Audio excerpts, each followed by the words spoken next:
بسم الله الرحمن الرحيم. الحمد لله رب العالمين. الحمد لله الذي هدانا لهذا وما كنا لنهتدي لولا أن هدانا الله، والصلاة والسلام على سيدنا وحبيبنا وشفيئنا وقرة أعيننا رسول الله محمد بن عبد الله وعلى آله وصحبه ومن تبع هداه أدخلنا الله وإياكم في هداه آمين يا رب العالمين. Assalamualaikum warahmatullahi wabarakatuh. Yang saya hormati dan lagi saya kasihi sedang pendengar di IKIM dirahmati oleh Allah Subhanahu wa taala. Bertemu lagi dengan saya Ali Zainal Abidin bin Abu Bakar Al-Hamid dalam rancangan Fiqhus Sirah yang diterbitkan oleh Al-Ustaz Syafiq Zulkifli. Kita sampai kepada siri yang ke-40 daripada kitab ini yang ditulis oleh Syekh Muhammad Said Ramadan Al-Buti. Dalam siri yang lalu kita berbahaskan berkenaan dengan sebab terusirnya segolongan Yahudi Bani Qainuqa, dan saya jelaskan secara panjang lebar sebab musababnya dan juga tentang kedudukan hijab yang amat dimuliakan, bahkan ditekankan di dalam syariat kita, di mana sebab terusirnya Yahudi Bani Qainuqa adalah disebabkan oleh kerana menodai marwah seorang wanita muslimah yang seorang Yahudi itu ingin melihat wajah atau seorang wanita muslimah yang pada akhirnya menunjukkan atau mengikat kain baju seorang wanita itu agar supaya terbuka auratnya. Lalu berlakulah perkelahian antara seorang Yahudi itu dengan seorang Muslim yang mengetahui akan kejadian itu, yang berakhir dengan pembunuhan. Lalu seorang Muslim itu pun dibunuh dan berita itu sampai kepada baginda Rasulullah Sallallahu Alaihi Wasallam, maka baginda mengusir kepada mereka. Pada hari ini insyaAllah kita akan memperbahaskan tajuk yang baru, peperangan yang kedua terjadi dan dihadiri oleh baginda Rasulullah Sallallahu Alaihi Wasallam, dan juga merupakan peperangan yang besar terjadi dalam sejarah atau sirah Nabi Muhammad sallallahu alaihi wasallam. Peperangan yang kedua ini tidaklah begitu jauh jaraknya berbandingkan kepada peperangan pertama. Yang saya maksudkan peperangan pertama itu adalah peperangan Badar, dan peperangan yang kedua adalah peperangan Uhud. Bila mana peperangan Badar itu berlaku pada permulaan tahun yang kedua daripada hijrahnya Nabi sallallahu alaihi wasallam, peperangan Uhud ini berlaku pada tahun setelah 2 tahun dan 8 bulan daripada hijrahnya Nabi sallallahu alaihi wasallam, yang lebih kurang belum setahun antara peperangan Badar dan juga peperangan Uhud. Sebab berlakunya peperangan Uhud ini adalah disebabkan oleh kerana pembesar-pembesar Quraisy yang terbunuh dalam peperangan Badar, Abu Jahal, Umayyah bin Khalaf, Al-Walid bin Mughirah, dan Uqbah bin Abi Mu'ayth, dan ramai lagi pembesar-pembesar Quraisy yang mati dalam peperangan Badar. Kematian mereka adalah merupakan satu tamparan hebat bagi Abu Sufyan dan juga orang-orang pembesar-pembesar Quraisy yang lain, yang mereka berkeyakinan tiada lagi kenikmatan dan kesenangan di dalam hidup setelah ketiadaan dan kematian pembesar-pembesar mereka. Semakin membara perasaan benci dan perasaan ingin membalas dendam di dalam hati dan jiwa mereka, sehingga mereka berpakat satu dengan yang lain untuk mempergunakan harta yang dibawa oleh Abu Sufyan untuk diniagakan sebelum ini, yang disebabkan oleh kerana ingin melindungi harta yang dibawa oleh Abu Sufyan pada rehlah bermusafirnya Abu Sufyan, dan berlaku peperangan Badar disebabkan oleh kerana mereka orang-orang Quraisy ingin melindungi harta yang dibawa oleh Abu Sufyan. Maka harta yang sama pula yang awalnya ingin dilindungi oleh orang-orang kafir Quraisy supaya terselamat daripada ancaman dan rampasan Rasulullah sallallahu alaihi wasallam, yang disebabkan oleh kerana ingin melindungi harta mereka itu, mereka pada akhirnya terbunuh dalam peperangan Badar. Maka mereka ingin mempergunakan harta yang sama untuk sebagai persiapan peperangan, ingin membantai dan membunuh kepada Nabi dan juga para sahabat Nabi Muhammad sallallahu alaihi wasallam. Maka dengan sebab itu berlakulah peperangan yang dinamakan peperangan Uhud. Uhud adalah gunung yang berada di kota Madinah, yang jaraknya tidak begitu jauh daripada kota Madinah pada waktu itu. Dan Gunung Uhud mempunyai sejarah tersendiri dalam kaitannya dengan baginda Rasulullah sallallahu alaihi wasallam. Baginda Rasulullah pernah bersabda tentang Uhud, Uhudun jabalun yuhibbuna wa nuhibbuh. Gunung Uhud ini adalah gunung yang mencintai kami dan kami pun mencintai kepadanya. Pengesahan ini dan pengakuan daripada baginda Rasulullah sallallahu alaihi wasallam memberikan satu gambaran dan penjelasan kepada kita tentang hubungan makhluk yang kita anggap atau kita melihatnya makhluk itu adalah makhluk yang tak bergerak, yang tak bernyawa, yang tak berpindah daripada tempatnya, tak mempunyai apa-apa perasaan ataupun tidak mempunyai apa-apa kegiatan selain diciptakan oleh Allah Subhanahu wa taala dalam keadaan yang dikehendaki oleh Allah Subhanahu wa taala. Akan tetapi baginda Rasulullah sallallahu alaihi wasallam ingin menjelaskan dan ingin membuka minda kita dan keyakinan serta akidah kita serta hati dan jiwa kita serta perasaan kita kalau makhluk yang ada di sekeliling kita ini adalah mempunyai cara tersendiri untuk berkomunikasi ataupun berinteraksi dengan makhluk-makhluk yang ada di sekelilingnya, oleh kerana makhluk itu, yakni gunung ganang, langit dan juga bumi adalah merupakan daripada makhluk yang diciptakan oleh Allah Subhanahu wa taala untuk menyembah, bertasbih dan juga mentakzimkan kepada Allah Subhanahu wa taala.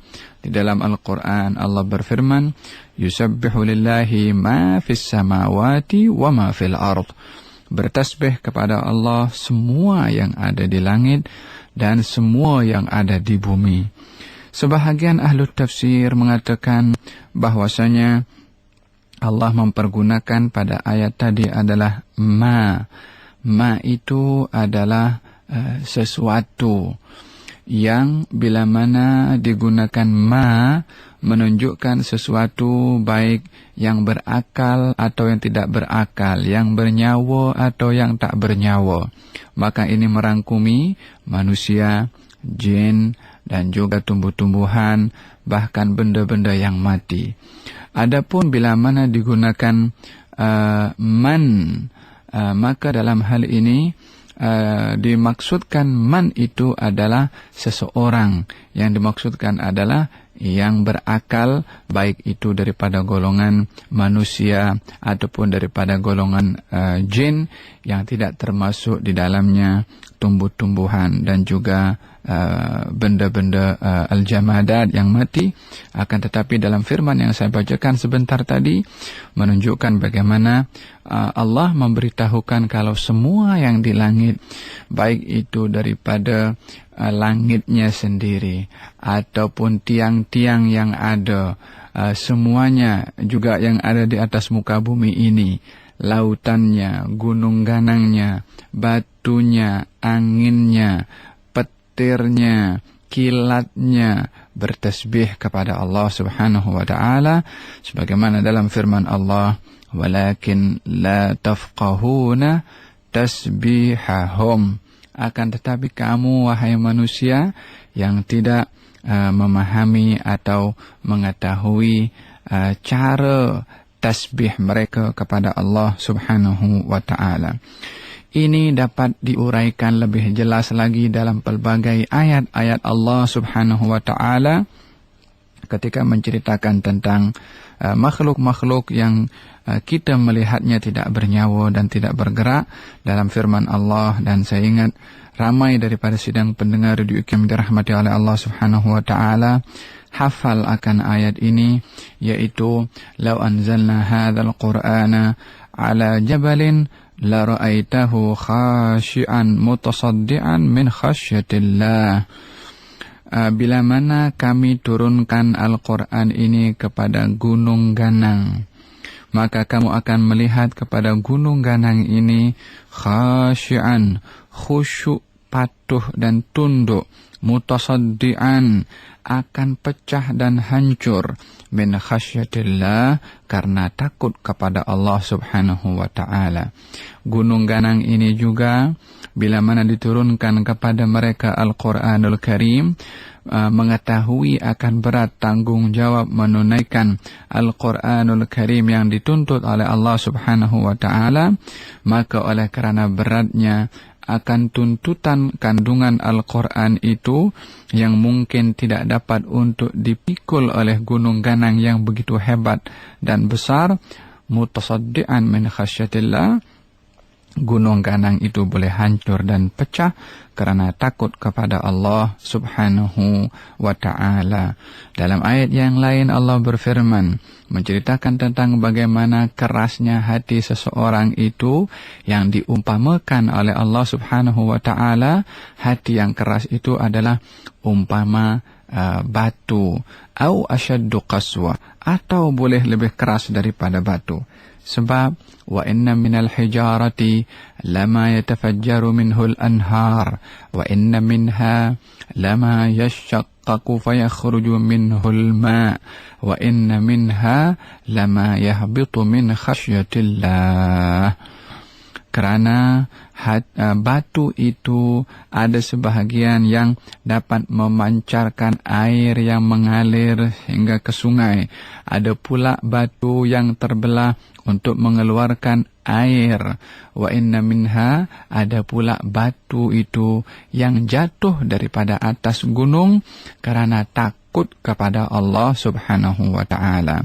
Di dalam hadis dinyatakan batu itu bila mana jatuh daripada atas adalah kerana takut kepada Allah Subhanahu wa ta'ala, menunjukkan bagaimana gunung ganang dan juga batu yang besar adalah mempunyai hubungan tersendiri dengan Allah Subhanahu wa ta'ala, sehingga terkadang jatuh daripada tempatnya karena gerun dan takut kepada Allah Subhanahu wa ta'ala. Demikian langit, demikian juga air laut yang di dalam haditsul qudsi Allah Subhanahu wa ta'ala menceritakan tentang dialog antara Allah dengan gunung ganang, dengan langit dan juga dengan air lautan. Dalam hadis tersebut dinyatakan bahwasanya langit berkata kepada Allah Subhanahu wa ta'ala, ya Rab, i'dhan li an akhirra ala bani Adam faqad ta'ama khairak wa abada ghairak. Ya Allah, izinkan aku untuk aku jatuhkan diriku ini kepada anak-anak Adam. Sesungguhnya anak-anak Adam ini makan nikmatmu, akan tetapi mereka menyembah kepada selainmu, yakni kufur kepada nikmat Allah subhanahu wa ta'ala. Gunung Ganang pun berkata, Ya Rab, i'dhan li an ahbita ala bani Adam. Ya Allah, izinkan aku untuk aku jatuhkan diriku kepada anak-anak Adam. Sebagaimana gunung itu pernah diangkat di zaman Nabi Musa alaihissalam untuk diletakkan di atas kepala Bani Israel untuk menyembah kepada Allah subhanahu wa ta'ala. Wa rafa'na fawqahumut tura, kata Allah dalam Al-Quran, kami angkat gunung itu di atas kepala mereka, maka barulah mereka mengatakan beriman kepada Allah subhanahu wa ta'ala. Kata gunung itu mengatakan kepada Allah, izinkan aku untuk aku angkat diriku dan aku jatuhkan kepada anak-anak Adam. Sesungguhnya mereka memakan nikmatmu, akan tetapi menyembah kepada selainmu. Demikian juga lautan berkata kepada Allah, Ya Rab, i'dhan li an aghriqa ala bani Adam, faqad ta'ama khairak wa abada ghairak. Ya Allah, izinkan aku untuk aku menenggelamkan anak-anak Adam. Sesungguhnya anak-anak Adam ini makan nikmatmu, akan tetapi mereka menyembah kepada selainmu. Allah subhanahu wa ta'ala menjawab, Da'uni wa khalqi law khalaqtumuhum la rahimtumuhum. Biarkan antara aku dengan hamba-hambaku, yakni Bani Adam. Kalau kamu menciptakan kepada mereka, kamu pasti akan sayangkan kepada mereka. Demikian jawaban Allah subhanahu wa ta'ala kepada kecemburuan langit, kecemburuan gunung ganang, kecemburuan air lautan ketika didapati manusia derhaka dan tidak menempatkan Allah subhanahu wa ta'ala sebagai Tuhan yang patut untuk disembah dan disyukuri nikmatnya. Makhluk-makhluk yang kita anggap tak bernyawa dan tak bergerak adalah protes kepada Allah, menampakkan kecemburuannya akan ketinggian kedudukan Allah subhanahu wa ta'ala yang tidak ditunaikan haknya sebagai Tuhan oleh Bani Adam atau anak-anak Adam. Maka mereka pun juga ingin menghukum kepada anak-anak Adam ini disebabkan tidak menghormati ataupun menempatkan Allah subhanahu wa ta'ala tepat kepada tempatnya. Daripada beberapa permisalan yang saya berikan contoh sebentar tadi, memberikan satu gambaran dan penjelasan bagaimana makhluk yang ada di sekeliling kita ini mempunyai hubungan tersendiri dengan Allah subhanahu wa ta'ala, walaupun pada hakikatnya mereka adalah makhluk yang musakhar, yakni makhluk yang diciptakan oleh Allah subhanahu wa ta'ala, tidak mempunyai pilihan seperti mana manusia mempunyai hak untuk memilih. Akan tetapi mereka mempunyai perhubungan tersendiri dengan Allah subhanahu wa ta'ala dalam pengabdian mereka kepada Allah subhanahu wa ta'ala dan pengabdian mereka kepada manusia, yang hakikatnya pengabdian mereka kepada manusia sebagai tanda kepatuhan mereka kepada Allah subhanahu wa ta'ala. Gunung Uhud adalah salah satu daripada sekian ramai ciptaan Allah yang mempunyai hubungan tersendiri dengan Allah dan juga dengan manusia.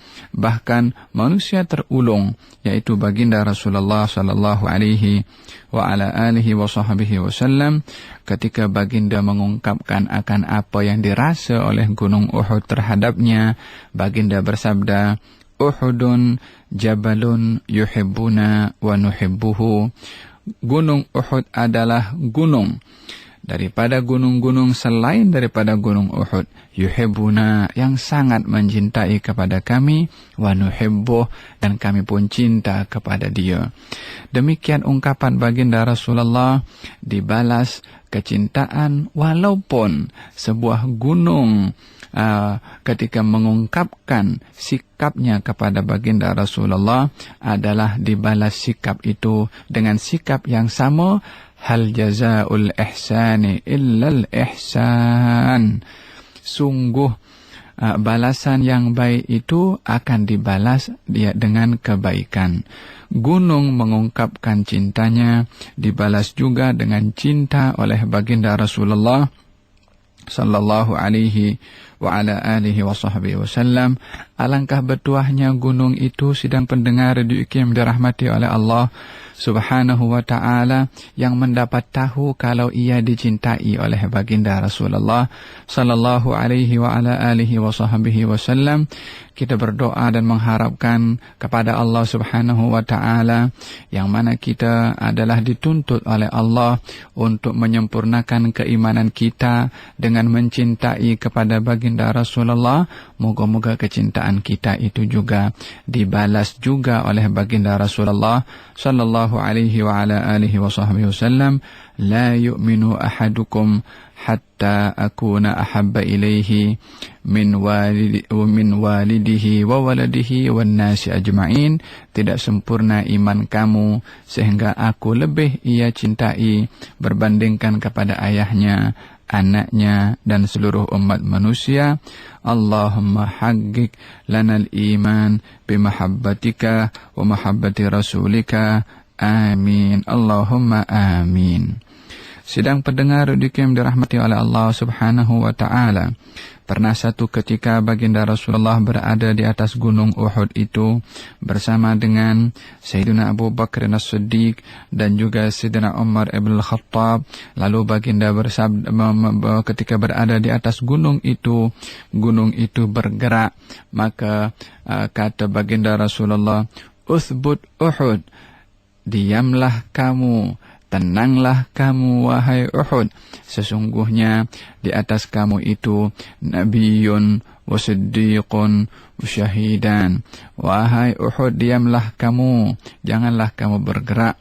Sesungguhnya di atas kamu ada seorang Nabi, ada seorang Siddiq, dan ada seorang dan juga ada orang yang syahid. Demikian ungkapan baginda Rasulullah ketika Uhud itu bergerak. Dikatakan bahwasanya gerakan gunung Uhud itu adalah oleh kerana beratnya kedudukan orang yang berkedudukan tinggi di sisi Allah Subhanahu wa ta'ala, seperti Rasulullah dan juga Sayyidina Abu Bakar serta Sayyidina Umar bin Khattab radhiyallahu anhu arda. Dan juga dikatakan bahwasanya bergeraknya gunung Uhud pada waktu itu oleh kerana teruja yang berada di atasnya adalah orang-orang yang amat dikasihi oleh Allah Subhanahu wa ta'ala dan juga amat dikasihi oleh gunung Uhud itu, yaitu Nabi dan dua orang sahabat Nabi Muhammad sallallahu alaihi wa ala alihi wa sahbihi wasallam. Sedang pendengar yang dirahmati oleh Allah Subhanahu wa ta'ala, ketika mereka sudah mengumpulkan seluruh harta yang dibawa oleh Abu Sufyan untuk dijadikan sebagai modal mempersiapkan diri daripada peperangan yang akan dilangsungkan oleh mereka, maka keseluruhan harta itu digunakan untuk memberikan persiapan bahan keperluan senjata peperangan dan untuk membayarkan orang-orang yang diajak untuk berperang. Maka kaum Quraisy pada waktu itu mengajak ramai daripada Al-Ahabish, yakni kabilah-kabilah puak-puak yang di luar orang Quraisy pun juga diajak bergabung satu dengan yang lain agar supaya memantapkan jumlah bilangan yang banyak daripada tentera-tentera Quraisy dengan persenjataan yang lengkap untuk memerangi kepada baginda Rasulullah. Bahkan bukan hanya kaum lelaki sahaja yang dibawa oleh orang-orang Quraisy, melainkan juga ramai dengan jumlah bilangan yang besar juga kaum wanita dibawa oleh orang-orang Quraisy. Tujuan mereka membawa kaum wanita bukanlah untuk mereka dapat memegang senjata berperang ataupun membunuh ataupun menggunakan tombak dan lain sebagainya, akan tetapi menjadi pembakar semangat kepada kaum lelaki untuk tidak kecundang. Bila mana dalam peperangan itu mereka lari, maka akan dianggap sebagai pengecut dan mereka kaum lelaki itu akan merasa malu yang tak boleh dilupakan. Rasa malu itu bila mana mereka lari daripada peperangan tersebut, dan setelah ramai daripada perempuan-perempuan yang memberikan semangat kepada mereka untuk tidak lari bahkan maju ke ke hadapan, dan kaum perempuan itu adalah mengungkapkan kata-kata semangat dengan syair-syairnya yang mereka mengatakan bahwasanya bila mana peperangan ini dimenangi oleh kaum Quraisy, maka mereka perempuan-perempuan itu akan memberikan yang terbaik untuk kaum lelaki itu, yang dimaksudkan adalah untuk memenuhi nafsu dan syahwat mereka.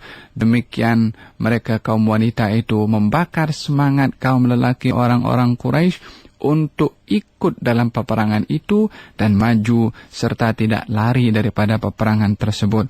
Di antara mereka adalah Hindun bin Utbah yang juga ikut dalam peperangan itu, dan syairnya adalah cukup masyhur, diceritakan di dalam Sirah Ibn Hisham, yang memberikan semangat, bahkan membakar semangat kaum lelaki untuk maju dan tidak lari daripada peperangan Uhud itu. Sehingga dengan pelbagai strategi yang digunakan oleh Abu Sufyan dan pembesar-pembesar Quraisy yang lain, terhimpunlah lebih kurang 3.000 tentera Quraisy yang bergabung dalam peperangan Uhud, ingin membalas dendam akan kekalahan yang dialami oleh mereka dalam peperangan Badar.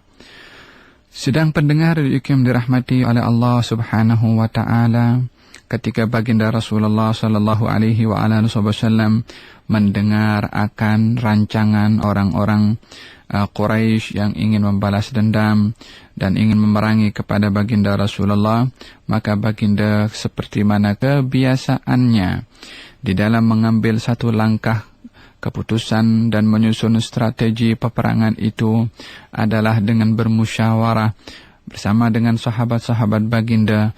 Maka baginda pun mengadakan sidang atau musyawarah yang tergempar untuk menghadapi langkah apa yang patut dan sesuai menghadapi kepada orang-orang Quraisy. Maka dalam perjumpaan itu terdapat dua golongan yang atau dua suara yang disokong oleh dua golongan yang berbeza. Terdapat golongan tua yang lebih cenderung untuk menghadapi orang-orang Quraisy di kota Madinah, yakni berbentengkan kepada kota Madinah. Sementara pandangan yang kedua yang disokong oleh golongan kaum muda, yang sebahagian besar daripada mereka pada waktu itu tidak ikut dalam peperangan Badar yang berlaku sebelumnya, karena mereka tidak menyadari kalau baginda Rasulullah keluar pada waktu itu untuk berperang. Maka dengan dua suara yang disokong oleh dua golongan yang berbeza, maka berlakulah pada waktu itu sedikit perbalahan antara kaum tua dan juga kaum muda, sehingga menyebabkan suara yang bising itu menyebabkan baginda Rasulullah sallallahu alaihi wasallam bangkit daripada tempat itu dan masuk ke dalam rumahnya. Kaum tua yang di antara mereka adalah Abdullah bin Ubay bin Salul, ketua kepada kaum munafiqin, lebih cenderung untuk berada di Madinah dan menghadapi kaum musyrikin daripada kota Madinah. Sementara kaum muda mengatakan, "Ya Rasulullah, ukhruj bina ila a'daina la yarawna anna jabanna anhum wa dha'ifna." Ya Allah, ya Rasulullah, baik kita keluar, kita hadang musuh-musuh kita di luar kota Madinah, sehingga mereka tidak melihat kepada kita kalau kita ini pengecut atau kita ini lemah untuk melawan kepada mereka dengan berbentengkan kampung halaman kita sendiri. Maka dengan demikian baginda Rasulullah sallallahu alaihi wasallam, yang pada awalnya baginda itu lebih cenderung kepada pandangan untuk berbentengkan kepada kota Madinah sebagai tempat pertahanan kaum muslimin, akan tetapi oleh kerana pandangan yang disokong oleh kaum muda itu lebih ramai, oleh kerana semangat mereka yang begitu tinggi ingin menghadapi mereka di luar dan untuk tidak dituhmah kalau mereka lemah dan mereka itu pengecut, yang pada akhirnya keadaan mulai bising, didapati baginda Rasulullah bangkit dan masuk ke dalam rumahnya. Maka mereka tersedar kalau apa yang berlaku adalah mengganggu keselesaan baginda Rasulullah, dan mereka kaum muda menyadari kalau apa yang dilakukan oleh mereka, sikap semangat mereka itu seakan-akan memaksa kepada baginda Rasulullah sallallahu alaihi wasallam. Maka mereka pun menyesal dengan apa yang berlaku. Maka baginda setelah keluar daripada rumahnya, didapati baginda Rasulullah sudah memakai baju perang. Maka baginda Rasulullah keluar sebagai isyarat kalau peperangan akan berlangsung di luar kota Madinah, disebabkan baginda sudah memakai baju besinya. Maka kaum muda yang melihat baginda Rasulullah sudah bersiap sedia dengan baju besi atau baju yang digunakan untuk berperang itu, mereka kaum muda mengatakan, "Ya Rasulullah, istakrahnaka ya Rasulullah, walam yakun lana dhalik, fa in syi'ta fag'ud." Ya Rasulullah, mohon maaf kami telah memaksa kepada kamu, dan sungguh kami tidak berhasrat untuk memaksa kepada Tuan. Bila mana Tuan hendak duduk di Madinah, maka duduklah kami ikut bersama dengan Tuan. Demikian kata kaum muda menyadari keadaan yang berlaku sebentar tadi. Baginda menjawab, "Ma yanbaghi linabiyyin idza labisa lammatahu an yadha'aha hatta yuqatil." Baginda bersabda, tidak sepatutnya bagi seorang nabi bila mana sudah memakai baju perangnya untuk melepaskan baju itu sehingga dia berperang. Ini adalah merupakan satu hukum khas kepada baginda Rasulullah sallallahu alaihi wasallam akan keistimewaannya bila mana sudah melakukan satu perkara, tak boleh lagi cancel apa yang dihasratkan untuk dilakukan oleh baginda Rasulullah, yaitu bila mana memakai baju perang, tak boleh nak lepas baju perang itu sehingga baginda Rasulullah melangsungkan peperangan itu. Sidang pendengar yang dirahmati oleh Allah Subhanahu wa taala, kita sampai kepada penghujung kelas kita pada hari ini. InsyaAllah kita akan sambung kembali peperangan Uhud pada siri yang akan datang insyaAllah. Wabillahi taufiq wal hidayah. Wassalamualaikum warahmatullahi wabarakatuh.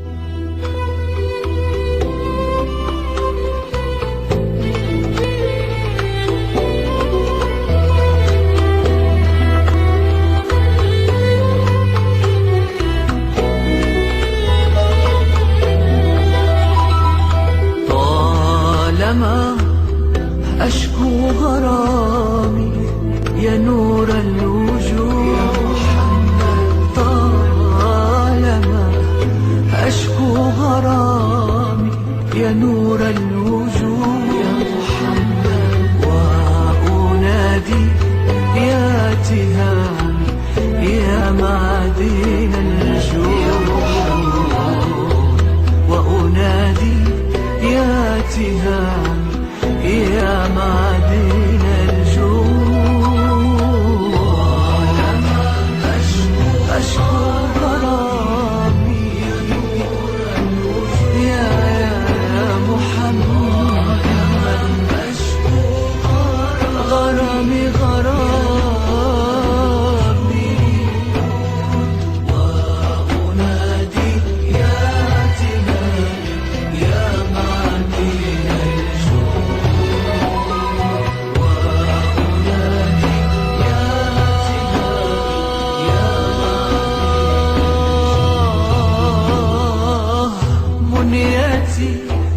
أقصى مرامي أحظى بالشهود، منيتي أقصى مرامي أحظى بالشهود، وأرى باب السلام يا زاكي الجدود، أرى باب السلام السلام يا زاكي الجدود،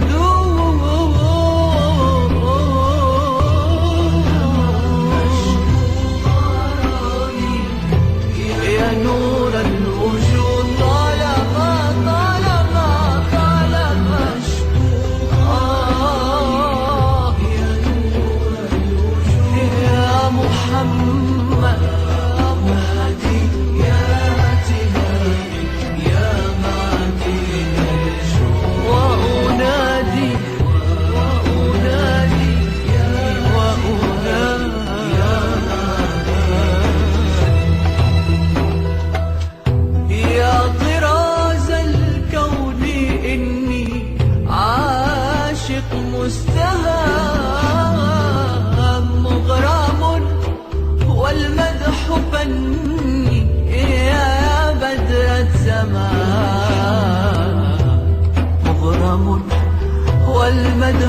غني